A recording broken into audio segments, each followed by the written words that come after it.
চট্টগ্রামের জুলুস র্যালিতে ঘটে গেল একটি মর্মান্তিক ঘটনা। প্রাণ হারায় 2 জন, আহত হয় অনেকেই। শনিবার দুপুরে চট্টগ্রামের মুরাদপুর এলাকায় ঐতিহ্যবাহী ঈদে মিলাদুন্নবী উপলক্ষে জশ্নে জুলুস র্যালি হচ্ছিল।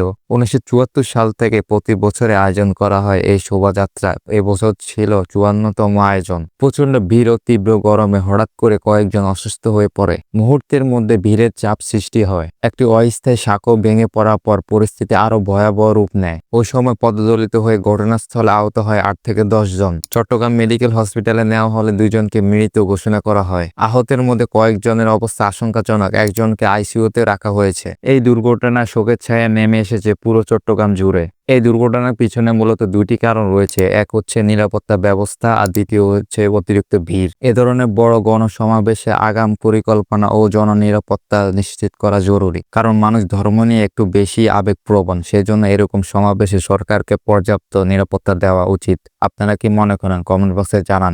এরকম ইনফরমেটিভ ভিডিও দেখার জন্য আমাকে ফলো করুন।